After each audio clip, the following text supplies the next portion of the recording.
The rain tapped gently against the windows of Rusty Anchor Cafe, a humble little spot in San Diego, just 2 blocks from the Navy base. Inside, walls were decorated with faded unit patches, signed flags, and photos of squadrons long since disbanded. The scent of coffee and bacon lingered thick in the air. It was a known place for retired Navy SEALs, their stomping ground, their safe zone. Which is why, when Jules Carter walked in, wearing a weathered black leather jacket with a Navy SEAL, trident pin subtly gleaming on the collar, she turned heads. Not because of beauty, though she was striking in a way that didn't demand attention, but because of her silence, her posture, her presence. She didn't speak to anyone, didn't order food, just sat in the corner booth, sipping black coffee. Like it was ritual. The regulars watched her with mixed curiosity and suspicion. Especially Petty Officer Tyler Graves, a former SEAL in his 30s, with arms like tree trunks and a chip on his shoulder ever since he left active duty. "She doesn't belong here," he muttered, narrowing his eyes. "Why?" asked an older man with a prosthetic leg. "Because she's quiet?" Graves shook his head. "Because she's wearing our pin." The SEAL trident wasn't something just anyone wore. It represented blood, sweat, and brotherhood. Training that broke bones. Missions that broke men. You had to earn it. And Jules Carter? No one knew her. Graves stood up and walked over, flanked by 2 others. The cafe went quiet as conversations tapered off, curiosity bubbling beneath the air.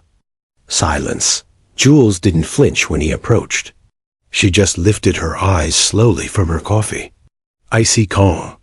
Unapologetic. "You lost?" Graves asked, folding his arms. "No," she said simply. "You wearing that pin for fashion?" "No." "Then which class were you in?" Jules tilted her head slightly, considering. "Class 118. Graves smirked. "Impossible. That was 86. I've seen the photos. All men." Jules shrugged. "Photos lie."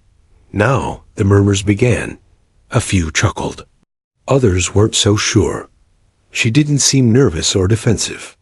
She didn't even look like someone trying to pretend. She looked like someone who didn't give a damn whether you believed her or not. Graves leaned closer. "You're impersonating a SEAL. That's a federal offense."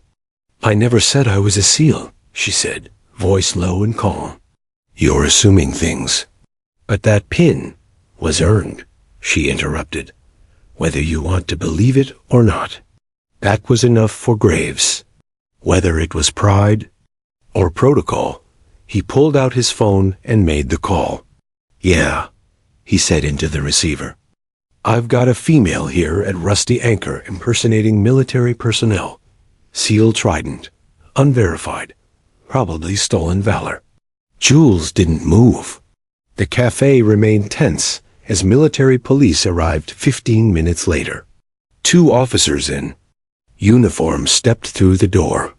"Ma'am, we need to see some ID," one said. "I don't carry ID," she replied. "Then we'll need you to come with us." She stood without protest, finishing her coffee first. The quiet grace with which she rose unsettled everyone in the room. They cuffed her right there, in front of all the veterans, some laughing, others just watching in stunned silence. "You're making a mistake," Jules said calmly. "Yeah, sure," Graves said. "Tell it to the judge." But as they led her out, she turned her head slightly and whispered something to the arresting officer. "You've made a mistake, a very old one." The officer paused for a second, as if unsure what she meant. But duty pressed forward. She was taken into the military detention facility near Coronado for questioning. Back at the cafe, the atmosphere was electric. "Did you see her face?" She wasn't scared at all. She said Class 118. "That's Cold War era." "That class went to Panama, didn't it?" Graves brushed off the speculation. "She's bluffing. That trident's fake. Has to be." But miles away, On the second floor of the secure building on base, Lieutenant Marcus Doyle was filing her arrest report when he paused. Something was off. No prints. No photo matches. No digital trail. The name Jules Carter returned one flagged file. Classified. Clearance denied. Which made no sense. How could she have a military classification? And no record? He took it to his commanding officer, who took it higher. Eventually, it reached the desk of Admiral Charles Langston, a man known for being unshakable, decorated, battle-hardened, a legend in his own right. He was reviewing quarterly logistics reports when the phone buzzed. "Sir," the aide said, "there's been an arrest. A woman claiming to be from Class 118, wearing a seal trident, name's Jules Carter." Silence. Langston stared blankly for a few seconds. "Sir?" the aide asked again. "What did you just say?" "Jules Carter. She's being held for stolen valor." Langston stood so abruptly that his chair slammed against the wall. "You cuffed her?" he said. "Yes, sir. Military police. Get her out. Right now. Clear the room. Tell no one anything. Not even the Secretary of Defense. Do you understand me?" "Yes, sir." Langston hung up and rubbed his face. It had been almost 30 years since he'd heard that name. And if Jules Carter was back, ... then something very big was coming. The fluorescent lights in Interrogation Room 3 buzzed softly, casting a sterile glow over the small gray table and two steel chairs. Jules Carter sat with her hands still cuffed, though the chain had been loosened. Her eyes scanned the room lazily, absorbing every crack in the wall, every camera angle, every reflection in the polished glass behind the one-way mirror. Across from her sat Lieutenant Connor Vance, a clean-cut intelligence officer recently assigned to NCIS Young, by the book, and radiating the kind of confidence only a man with zero field experience possessed. "Miss Carter," he began, reviewing the file in front of him, though it was barely more than a page. "Or is it Agent Carter?" Jules said nothing. He tapped the table lightly. "You're not listed in any SEAL class. You have no service record, no listed employer, no next of kin, not even a social security number before 2003. You're basically a ghost." She sipped the paper cup of water they'd left her, seemingly amused. Vance leaned forward, trying to reclaim authority. "Impersonating a SEAL is a federal crime. But if you come clean now, maybe—" "I've never impersonated anyone," she interrupted, calmly. "That trident, I earned it." He raised an eyebrow. "You expect me to believe that?" "No," she replied. "I expect someone smarter than you to walk through that door any second." As if on cue, there was a knock. The door opened, and a tall, decorated officer stepped in. Commander Rebecca Tolan, stern-faced, sharp-eyed, and very clearly irritated. "Lieutenant out," she said briskly. "But ma'am, now." Vance stood, visibly confused, and exited. Tolan sat across from Jules, folding her hands. "You've stirred quite the firestorm." "Good," Jules replied. "That means someone still remembers." Tolan studied her closely. "There's nothing about you on any of our servers. No SEAL record. No ghost group. No intel ops. Nothing. But Admiral Langston just cleared your release and ordered me to stop all investigation immediately." "Sounds about right. He also ordered your cuffs removed." With a small nod, Jules lifted her wrists as Tolan unlocked the restraints. She rubbed her wrists slowly. "That's better." Tolan leaned in. "Who are you?" Jules stared, her dead in the eyes. "I'm what happens when the country needs something done that no one wants to talk about later." Before Tolan could respond, the door burst open again. This time, Admiral Charles Langston walked in, his presence filling the room like thunder. His crisp uniform, silver hair, and solemn expression silenced everyone. He didn't look at anyone. Except Jules. "Leave us," he said quietly. Tolan nodded and exited, closing the door behind her. Langston stood for a moment, just staring at the woman across the table. Then he sat. "It's been a long time, Jules." 28 years, she said. "But who's counting?" He smiled faintly. "I thought you were dead. You made sure I would be." Langston's jaw tightened. He didn't argue. Couldn't. That was never my call. Jules leaned forward. "Of course it wasn't. You think I don't know how things work? I was your weapon.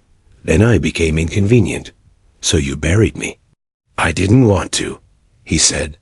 "They classified ghost tides so deep, not even the president could pull it out without tripping 6 alarms. They erased us?" "Yes," Langston admitted, "and it was wrong. I've lived with that guilt." Jules leaned back, watching him like a cat watching a cornered dog. "I've seen the footage," he continued. "You were in Panama, Lebanon, Kosovo. Hell, we couldn't even confirm all the missions you ran." "I couldn't either," she replied. "Sometimes they didn't tell me where I was." Langston looked tired. Older than he had in the news briefings and Pentagon meetings. Now, in front of Jules, he seemed human. "Why show up now?" He asked. "Why the cafe?" "I didn't show up," Jules said. "I was passing through. The cafe found me." "And your young buck decided to play hero." Langston nodded. He didn't know. None of them did. "I don't blame him," she said.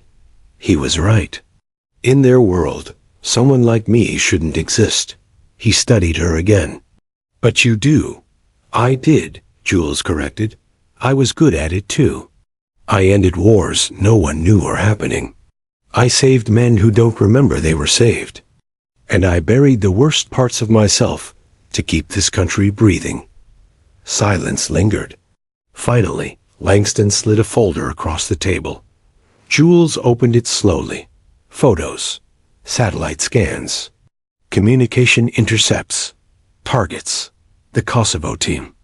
"You dismantled in 97. They're back. Rebuilding. Smarter this time. And they're inside our walls. We can't decode the messages they're using." "Because it's ghost tide code," Jules said, scanning a page. Langston nodded. "And you're the last person alive who understands it." She closed the folder. "Let me guess. You want me to finish what I started?" "I'm asking you to help your country one last time." Jules smiled bitterly. "That's what you said in 93 and 95, and in that freezing bunker in Serbia when I didn't sleep for 6 days." Langston said nothing. She stood, picking up the folder. "You don't have to ask. I've already started." "What do you mean?" "I tracked them down before I ever walked into that cafe. I just wanted to see if you'd remember me before it all went sideways." Langston blinked. Jules leaned in close, her voice like a blade. "I'm not your asset anymore. If I do this, it's on my terms." Langston nodded, understood. She stepped past him, her voice trailing as she opened the door. "Tell your men to get out of my way. I've got work to do." It was June 1986, and the jungle heat in Panama was so thick it clung to your lungs. The air buzzed with insects, and the muddy terrain swallowed boots whole. 6 Navy SEALs moved silently through the underbrush under cover of night, sweat pouring. Down their backs, rifles raised, eyes scanning for threats. The mission: infiltrate a cartel stronghold, rumored to be smuggling Russian weapons to guerrilla groups throughout Central America. It was a black undeniable, unrecorded, and critical. Nothing written. Nothing official. Success would never be acknowledged. Failure would be buried under lies. 12 hours in, everything fell apart. Explosions echoed from the East Ridge. Gunfire cracked through the trees. Men screamed, radio signals cut off, and confusion swallowed the unit whole. The jungle turned into a death trap. 3 of the SEALs were killed in the first 5 minutes. 2 more scattered, presumed dead after no contact. The operation was over before it truly began. But one operative didn't die. She didn't retreat either. Code name, Viper. She hadn't been listed in any team roster. She had no badge, no rank, no patch.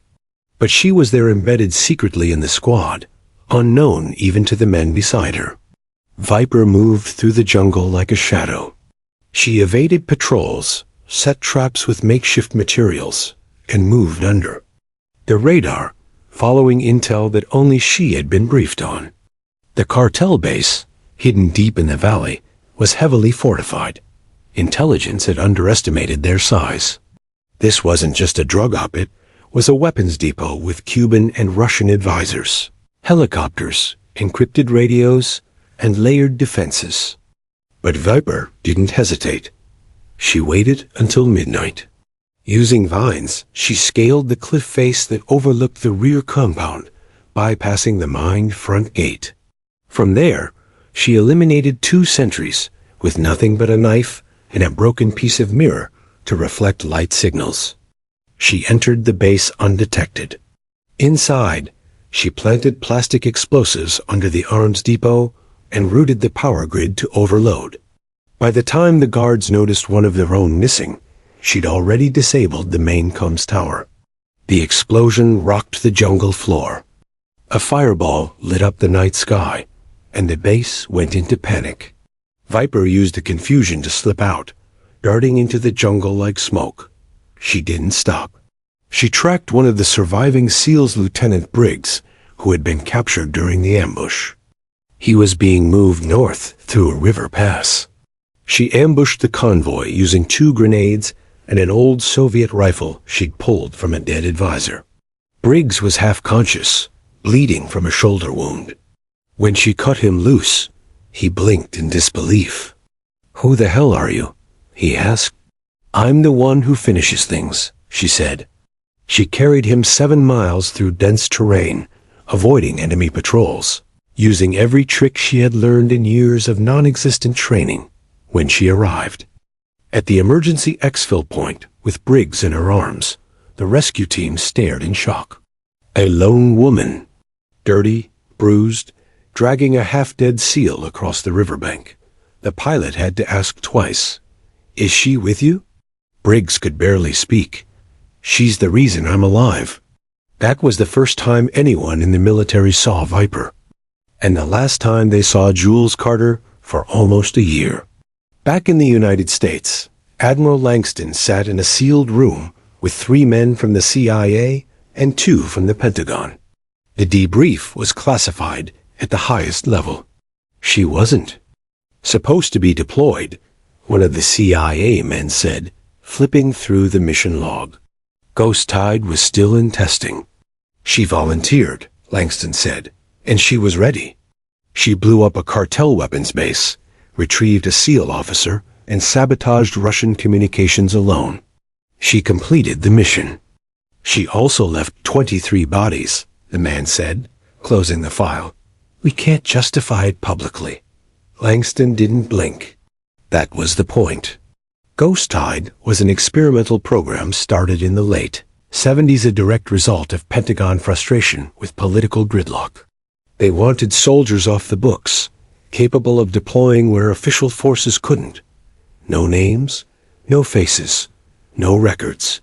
They trained female operatives in psychological warfare, asymmetric combat, infiltration, and linguistics, everything from Russian and Arabic to Farsi and Serbo-Croatian.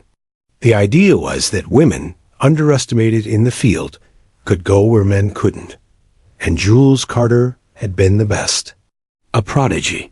She had entered the program at age 17, disappearing from her previous life entirely. By 19, she could strip and reassemble 6 types of foreign rifles blindfolded. By 21, she had completed her first mission in East Berlin, seducing a KGB major and feeding his secrets to the NSA. But Panama made her a ghost for real. The mission was never acknowledged. Her existence classified so deeply that even mentioning her name was considered a breach of protocol. Langston tried to keep her on missions, but DC pressure grew. The CIA feared leaks. Congress grew nervous. Ghost Tide was shut down. The operatives were retired, scattered to remote assignments, or quietly discharged with fake identities. Jules, however, never reappeared. Not until now. Back in the present day, in a small safe house outside San Diego, Jules stared at the photo she had taken from the folder Admiral Langston gave her. The grainy image showed a familiar face, one she hadn't seen since Kosovo. A double agent they'd never confirmed. One who vanished after her last mission. The face was older now, but unmistakable. The same man responsible for her being left behind. Jules picked up a combat knife from the table and ran her finger down the edge. She hadn't just come back to help Langston. She came back to finish something that never ended. The air inside the Pentagon's SCIFA, Secure Soundproof Intelligence Room, was tense. High-ranking officials from the Navy, NSA, and Homeland Security sat around a steel oval table, every screen on the wall dark save for one. Admiral. Charles Langston stood at the head, his hands resting firmly on the table. No jokes, no pleasantries. Only one topic of discussion. Her name is Jules Carter, he began. She was part of a Cold War Black Ops program called Ghost Tide. And she's not only real, she's the last living link to a mission that's about to explode in our faces. The room was silent. A younger NSA official, Director Alan Pierce, leaned forward. With respect, Admiral, there's no official record of a Ghost Tide. I've scoured every known covert file system. Exactly, Langston replied. It was built to never exist. He clicked a remote. A black and white photo appeared on the screen, a jungle shot from Panama in 1986, taken by satellite, smoke rising. Bodies sprawled across a cartel compound. One figure barely visible, dragging. Another man through the trees. That figure is Jules. She executed the entire mission alone after the rest of the SEAL team was wiped. Extracted Lieutenant Briggs. Eliminated the base. Recovered intel we didn't even know existed. And then disappeared. Why wasn't she debriefed? Someone asked. She was, Langston said grimly. By the CIA? Behind closed doors. Then the Ghost Tide program was shut down. Most of the women were reassigned with fake names or forced into early retirement. One or two vanished altogether. A Homeland Security analyst raised his hand. If she's so important, why cuff her in a cafe like a street-level impersonator? Langston exhaled. Because no one told the front lines she was ever real. Even the SEALs don't know Ghost Tide happened. It was classified above top. Secret Omega raid clearance only. She was erased from history by the same people who trained her. Pierce flipped through a file of still images. You're saying she carried out operations with no recognition, no protection, and no official status? She was America's insurance policy, Langston said. The one we never intended to claim. A senior intelligence officer shifted in his seat. So why now?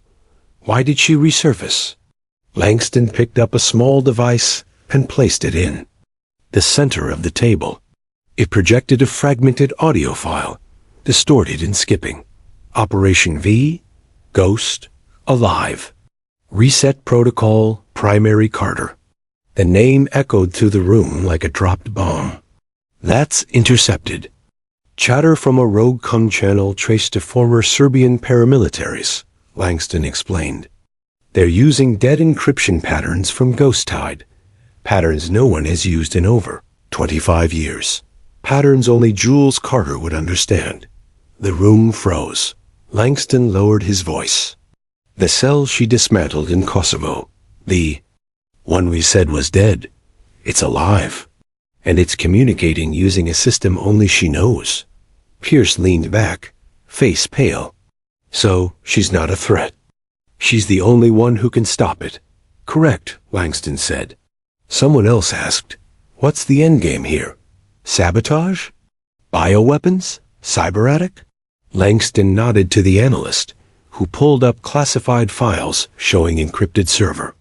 Maps and infrastructure schematics, water systems, power grids, military satellites. They're not planning an attack, Langston said. They're planning control. A digital occupation. Everything they need is buried in code Carter helped design and thought was destroyed. But it's not. And now they're activating it. Silence again. Then Pierce asked what everyone else was thinking. And Carter, is she cooperating? Langston hesitated. She's not hostile. But she's not under command. She's operating independently, and she's already started moving. Which means she's one step ahead of us. At a private motel on the outskirts of San Diego, Jules Carter sat cross-legged on the bed with her gear spread around her. A laptop, encrypted hard drive, old maps, and a faded manila envelope. Marked Do Not Open, Omega. She'd opened it 20 minutes ago. Inside were files she'd buried in a Utah desert in 1999. The last remnants of Operation Siren, the Kosovo mission that ended her career and her freedom. Photos of General Luka Radic, the Serbian warlord turned mole inside U.S. intelligence. A man she had once been ordered to assassinate, but whose execution had been mysteriously canceled at the last minute. It was that cancellation that cost her the mission, and nearly her life. Luka's back, she whispered to herself, staring at a grainy surveillance photo taken 2 weeks earlier in Prague. He was older now, but unmistakable. The scar across his cheek, the arrogant posture, the eyes of a man who thought himself untouchable. Jules clenched her jaw. In that moment, it wasn't about redemption anymore. It was about justice. She reached for her burner phone and dialed a number she hadn't called in over 15 years. After 4 rings, a gravelly voice answered. This line is dead. Not anymore, Jules said. It's Viper. A pause. Then the voice said, quietly, how bad? Ghost Tide protocols are active again. Luka's leading it. And we were right. The mole wasn't outside. He was one of us. Another pause. I'll be there in 24 hours. Do you still have your teeth? Jules smiled. Sharper than ever, she hung up. Back in D.C., Langston stood by the window of his office, staring out over the Potomac. He'd spent his whole career protecting his country from foreign enemies. But now, the threat wasn't foreign. It was the system. The classified programs. The buried secrets. The ghosts. And Jules Carter had just come back to drag them into the light. He picked up a red phone, direct line to Joint Command. Tell NORAD to elevate cyber threat level to DEFCON 3 and find Carter before the enemy does. Or God help us all. Inside a dimly lit operations room at Homeland Cyber Defense Command, a wall of monitors flickered with code streams, surveillance feeds, and satellite imagery. A storm was brewing, not of bombs or boots, but of ones and zeros. Specialist. Eliza Chun turned to her supervisor, pale-faced. They've breached a Department of Energy server, sir. And the packets are bouncing through Cold War-era comms channels. Ghost Tide ciphers. Obsolete, unbreakable, and fast. The supervisor swore under his breath. Pull everything. All servers with military-grade encryptions older than 2000. Wipe them cold. But that could crash our orbital tracking systems, Chun warned. I said pull it. It was spreading faster than anything they'd seen. And worse, they didn't know where it would strike next. Across the country, in a rundown steel mill in Pittsburgh, a door creaked open. Dust clouded the air, and rats skittered into shadows as Jules Carter stepped inside. This place hadn't seen life in 2 decades. She walked slowly, eyes sharp, scanning her surroundings until she spotted him Cam Dusty Rodriguez, her old infiltration expert. From the ghost-tide days. Now bearded, bulky, and clearly pulled out of civilian hiding. He looked up from a table of disassembled weapons. You always had the worst timing. You always had bad taste in hideouts, Jules said, smirking slightly. Dusty chuckled. You're lucky I didn't booby-trap the front door. You're lucky I didn't use it. They embraced for a brief second. Warriors, not friends. Shared memories of unspeakable operations stitched the space between them. Jules opened her laptop and pulled up a decrypted image. Radix alive. Building a hybrid net military code buried under foreign networks. He's infecting critical systems through Ghost Tide's original relay nodes. Dusty's face hardened. That protocol was burned. Not all of it. Luca kept a backdoor. And now he's using it. Then we go in, burn it again, and this time ... burn him with it. Meanwhile, Admiral Langston stood before a conference table at NSA Counter-Threat Division. He was flanked by top cyber analysts, war planners, and AI threat response teams. He didn't sugarcoat it. We're dealing with an adversary who knows our playbook because we wrote it, Langston said. Carter helped create Ghost Tide protocols. She was never supposed to survive, but she did. And now she's the only person who understands what's happening. What's the goal here? One official asked. Espionage? System collapse? Langston shook his head. Control. The rogue network is targeting infrastructure command centers. Electric grids, water treatment, air defense systems. If they succeed, they won't need to fire a single shot. They'll own us. Someone in the room scoffed. And we're trusting a ghost with no clearance, no chain of command? Langston stared him down. She's not a ghost. She's the scalpel we used to carve victory into the dirt. And she's already moving faster than our best teams. Back in Pittsburgh, Jules and Dusty pulled out a large paper map, spread across. The hood of a stripped-down Humvee. There are 3 relay sites still active, Jules said, circling them with a red marker. 1 in Brooklyn, 1 under a decommissioned NORAD bunker in Colorado, and the 3rd is floating in the South China Sea, hijacked onto a fishing trawler using satellite spoofing. Brooklyn's closest, Dusty noted. But if Radek is smart, he's already fortified the node. I'm counting on it, Jules replied. We'll draw them out, burn their safe house. Force him to expose his core system. Dusty looked at her sideways. You have a death wish? No, she said. I have a promise to keep. That night, they drove a nondescript panel van into Brooklyn under the cover of dark. The relay station was disguised inside an abandoned laundromat, but Jules had seen the signs before. Infrared cameras behind shattered window panes, false power lines, and the faint hum of buried servers. She approached the building alone, dressed like a homeless woman with a limp. A setup. When the door opened and 2 men stepped out, she didn't run. She ran toward them. One raised a gun, but Dusty's sniper shot cracked first. The man dropped. Jules tackled the other, twisting his wrist and slamming him into the pavement. They stormed the building. Inside, banks of servers blinked in the dark. Foreign language keyboards. Military-grade routers rerouted through South African jump points. On the screen, a terminal blinked. Phase 2. Upload in 47 to 39. Dusty quickly began setting demolition charges. Jules grabbed one of the hard drives.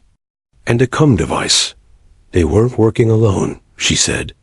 This was just a distribution node. The command center's still dark. Then we just poked the hornet's nest, Dusty muttered. They stepped outside just as the first drone buzzed overhead. Incoming, he shouted, shoving Jules behind the van. The street exploded in flame as the laundromat detonated. Flames lit up the alley. Sirens wailed in the distance. But the target was neutralized. They slipped away before anyone could ask questions. In a bunker deep below Langley, Director Alan Pierce reviewed the surveillance footage captured by satellite. He watched Jules Carter walk out of fire, carrying a smoldering hard drive. "She's not stopping," he whispered. "No," Langston said behind him, "because she's not just chasing ghosts. She's chasing betrayal." Langston walked away, his voice cold. "She's going to find whoever turned their back on her in Kosovo. And when she does, God help them." In a motel room hours later, Jules uploaded the stolen drive and watched lines of code scroll across the screen. Then she found it, a voice message embedded in a coded algorithm. It was Luca Radek, recent, confident. "To the American ghost who survived, I know you're watching. You were never meant to walk out of Serbia alive. But if you want the truth, come find me, come alone. Let's end what never finished." Jules stared at the screen, jaw tight. Dusty stepped in. "Well, I know where he is," she said. "And this time, I'm not coming back until he's gone." 6 miles off the coast of Crete, a cargo ship drifted through fog like a phantom. On paper, it was transporting textile goods from Algeria to Romania. In reality, it was command node for the mobile brain of Luca Radek's shadow network. Inside the bridge, Luca stood in front of a glowing bank of screens, hands behind his back. Age had weathered him, but power had hardened him. He stared at a global map with pinpointed disruptions. Grid failures in Poland, communications cut in Turkey, proxy data bursts in the U.S. "She's still alive," he muttered. His second in command, a stone-faced woman named Ivana Goran, stepped forward. "She took out our Brooklyn node. The fire killed 3 of our men." Radek smirked. "Good. It means she's angry. That makes her predictable." "She's coming for you," Ivana said. "I'm counting on it." In a private air hangar in Cyprus, Jules and Dusty prepped for insertion. Old gear, unregistered weapons, and a flight plan that would have every intelligence agency pulling their hair if they saw it. "She's running deep," Dusty said, looking at a decrypted signal burst from the trawler. Encrypted airwave. Direct command relay. The ship is feeding uplink instructions to 2 other dark sites, Romania and Alaska. "They're not just staging an attack. They're testing," Jules finished grimly. "Watching how we respond. Measuring our blind spots." This is a cyber war dressed in silence. Dusty stared at her. "You still want to go in alone?" Jules loaded a mag into her pistol. "Radek won't show his face if he sees anyone else." "You sure it's not revenge driving this?" "No," she said without pause. "I'm sure it is." She handed Dusty a flash drive. "If I don't make it back, that data contains access keys to the 2 remaining nodes. Burn them both." He nodded, reluctantly. "I'll see you on the other side, Viper," he said. "You always do." At 0300 hours, Jules parachuted from a stolen reconnaissance plane into the dark waters off the Aegean coast. She landed silently, submerged for nearly 10 minutes before surfacing under the cargo vessel's blind spot. She scaled the hull with magnetic gloves and ducked into a maintenance hatch. Inside, armed guards patrolled the corridors, unaware that death had already boarded. One by one, she disabled them silent kills. No bullets. Just speed and steel. She moved like smoke. Meanwhile, in Langston's office, chaos reigned. A sudden blackout had struck 3 American cities simultaneously: Boston, Phoenix, and Seattle. Not long, just seconds, but precise, surgical. "It's a simulation," Langston realized aloud. "Radek's probing." Alan Pierce looked shaken. "We're tracking back the signal. This isn't coming from any public net." It's using Ghost Tide's internal failover system. The one we buried. Langston's eyes went wide. He's reactivating the framework. This isn't about sabotage anymore. It's about control. Where's Carter? Pierce demanded.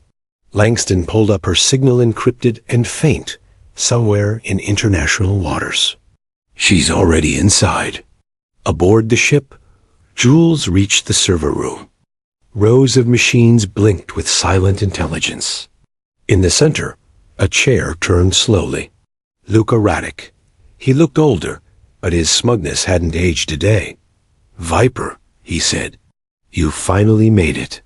You left me for dead in Kosovo." "You are already dead," he replied. "The program killed you long before I did." She raised her pistol. He didn't flinch. "You don't understand," he continued. "I didn't betray Ghost Tide. I preserved it. The country abandoned us. But I made something better. Unstoppable. You murdered Americans. You fed secrets to enemies." "They weren't enemies," he spat. "They were partners in a new world. Not one ruled by borders or medals, but by information. Power." Jules stepped closer. Power without conscience. He looked her in the eye. "You could have been part of it. You still can." She fired one shot, straight into the servo core. Sparks flew. Radek lunged, tackling her. They crashed. Into the wall, trading blows, age against experience, strength against fury.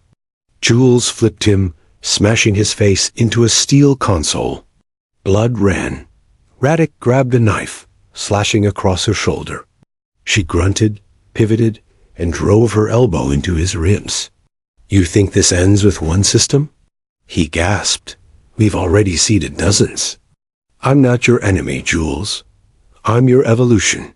She pressed his face to the glass as flames erupted behind them. "No," she said. "You're just a traitor in a better suit." Then she dropped a thermite charge onto the mainframe. The countdown began. 30 seconds. She cuffed Radek to a pipe and stared down at him. This is what Ghost Tide was built for. Jules sprinted for the escape hatch, alarms blaring. She reached the outer deck just as the explosion ripped through the cargo bay. The entire midsection of the ship blew open. She jumped, body engulfed in heat, and plunged into the sea. Hours later, a small fishing boat approached the smoldering remains of the cargo vessel. Dusty stood at the helm, scanning the waters. Then he saw her clinging to a buoy, alive, barely conscious. He pulled her on board. "You look like hell," he said. "I got worse," she rasped. "Did you get him?" She looked down at her bloodied hands. "I didn't need to." He helped her sit as they sped away. "Langston's waiting. Let him wait." Back in D.C., news of the vessel's destruction spread through the intelligence community like wildfire. Langston read the brief, then stood silently by his office window.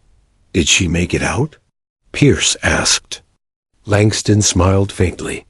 "She always does." The safe house near Athens was nondescript, an old villa tucked behind olive groves, surrounded by walls taller than a Humvee. Inside, Dusty patched up Jules' shoulder while she winced in silence. No anesthetic. No complaints. "You're lucky? You didn't break anything else," Dusty muttered, wrapping gauze. "I never get lucky," Jules said, eyes fixed on the laptop screen in front of her. "But I do get back up." The encrypted hard drive she had pulled from the wrecked ship was slowly decrypting. It was heavily booby-trapped, layered with legacy firewalls that even Dusty's skills couldn't crack easily. But what they found inside was worse than either expected. "Holy!" Dusty leaned closer. "Is that a list of active assets?" "Ghost Tide 2.0, Jules said coldly. She scrolled down the file.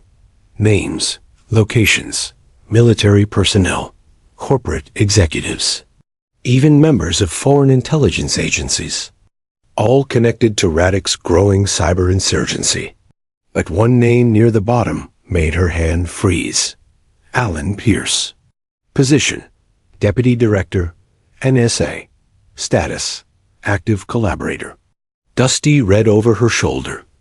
Wait, Pierce? The guy who's been working with Langston? Jules didn't answer. She stared, jaw clenching, fury rising like a wave. Langston had trusted Pierce. Everyone had. He was the one who helped track her down. The one who pushed for surveillance. Who asked the right questions just long enough to make himself seem loyal. He'd been inside the entire time. Jules exhaled slowly, like a lion steadying before. The strike. Dusty whispered, "You think Langston knows?" "No," Jules said, "but he's about to." Back in Washington, D.C., Langston sat at his desk, weary but alert. His phone buzzed. "Private line," his aide said. Langston picked up. "I hope you're sitting down." Jules' voice came through. His spine straightened. "Carter, you alive?" "Barely, but that's not why I'm calling." She sent a secure file. "Open it." Langston tapped the screen. As the document unfolded, his face hardened. "No," he muttered. "That can't be." "It is," Jules said. "Pierce has been feeding intel to Raddick for years. He buried operations. Leaked Ghost Tide logs. He set me up to be found and killed." Langston's voice dropped. "You have proof?" "It's all in the drive. Signatures, private key encryptions, and recordings." She paused. "He's not just a traitor. He's cleaning house. Every time we get close, someone dies. That's not coincidence." Langston stared at Pierce's face on his screen, smiling, confident, and now exposed. "You want me to confront him?" he asked. Jules' tone turned cold. "No, I'm coming to do that myself." Inside NSA headquarters, Alan Pierce sat alone in his private office, monitoring world events with quiet precision. The collapse of the Ghost Tide network had slowed the enemy, but not stopped them. The real system, his system, was still active. When a secure message pinged on his terminal, he opened it. "Hello, Alan. It's Viper. We're not done." Pierce's smile disappeared. He stood, flicking a small switch on his desk. A hidden drawer slid open. Inside, an untraceable pistol, and a silver keycard labeled Black Eclipse. He typed one command into his terminal. Project Cascade. Initiate Protocol Red. Across the globe, dozens of sleeper files activated. Jules and Dusty boarded a military cargo jet out of Athens at 0200, bound for a private airstrip outside Langley. The U.S. government had granted temporary clearance. Langston pulled strings. No one dared touch. In the air, Dusty turned to her. "If this Pierce guy's as embedded as you think, he's not working alone. I know." "And you're ready to go back in?" he asked. "Back to Langley? Into the lion's mouth?" Jules checked her pistol. "I was born in the lion's mouth." They landed at dawn. 2 black SUVs met them at the airstrip. Langston stepped out of the first one, his face a mixture of concern and fury. "You sure about this?" he asked. Jules nodded. "You trust the people in that building?" Langston looked away. "I used to." They drove in silence. Inside Langley, the halls were strangely quiet. Empty, almost sterile, like the calm before a thunderstorm. Jules entered the NSA command hall with Dusty and Langston at her side. Pierce was already there, arms crossed, face unreadable. He looked at Jules. "You must be exhausted." "Not nearly enough," she replied, dropping the flash drive on the table. Pierce raised an eyebrow. "What's that?" "Your retirement." "Letter," Jules said coldly. "Signed in treason." Langston handed the drive to an analyst, who plugged it into a closed-circuit system. The room darkened. Then audio filled the space. Confirming delivery of Phase 2 uplinks. Code clearance. A Pierce. Ghost-tied protocols fully compromised. Target. Carter. Eliminate if spotted. Everyone turned to look at Pierce. He didn't move. Langston drew his sidearm. Alan Pierce, you are under arrest for high treason, conspiracy against the United States, and aiding a hostile foreign entity. Pierce looked around the room, then slowly raised his hands. But he smiled. You really think this ends here? Langston didn't respond. He cuffed him himself. Jules watched silently. Later that night, in the lower security wing, Pierce sat alone in an interrogation room. Jules entered. No guards, no cameras. Just the two of them? He looked up. Come to gloat? No, she said. I came to ask one question. Why did I do it? She nodded. Pierce leaned back. Because they erased you. And me. And every name in Ghost Tide. We risked everything for a country that pretended we never existed. I decided that if I couldn't be remembered, I'd be feared. Jules stared. You were never meant to be remembered. You were meant to serve. And so were you, he spat. But now you're their hero? No, she said. I'm the one cleaning up your mess. She stood, walked to the door, and turned. Oh, and by the way, Radek's dead. His eyes widened for the first time. She smiled faintly. Sleep tight, traitor. Outside, rain fell on the pavement. As Jules stepped into the night, Langston stood beside her, watching the black clouds roll overhead. You saved more than a program, Jules. You saved the future. No, she said. I just stopped the past from eating it alive. Langston turned to her. What now? She stared into the dark horizon. There's still one node left. The cold wind bit at Jules Carter's face as she stood on the deck of a covert Navy submersible, slicing through the icy waters of the North Pacific. The vessel was headed toward the last active node, a clandestine communications array hidden inside a decommissioned missile silo beneath the frozen tundra of Alaska. This was the last link in Radek's network, the ghost in the machine that threatened to collapse entire systems and cripple national defenses. Langston's voice crackled over the comms, tense but steady. This is it, Viper. One chance to take it down for good. Jules clenched her jaw. I never had a second chance.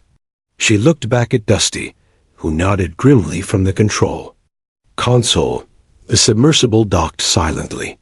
Jules and Dusty slipped into dry suits and began their slow ascent through a narrow underwater tunnel carved decades ago for clandestine missile maintenance. Every step echoed with history and danger. Inside the silo, darkness swallowed them. The only light came from their flickering headlamps and the cold blue glow of servers humming in the bowels of the mountain. Jules scanned the room, noting the advanced encryption devices layered over outdated Cold War relics. We're running out of time, Dusty whispered. The entire system is on a 30-minute self-destruct timer. Jules set charges on key. Control panels, fingers steady despite the weight of years and scars. Suddenly, a shadow shifted. A figure stepped from the shadows, a familiar face. Surprised to see me? It was Ivana Garan, Radek's ruthless second-in-command. Before Jules could react, Ivana lunged with a combat knife.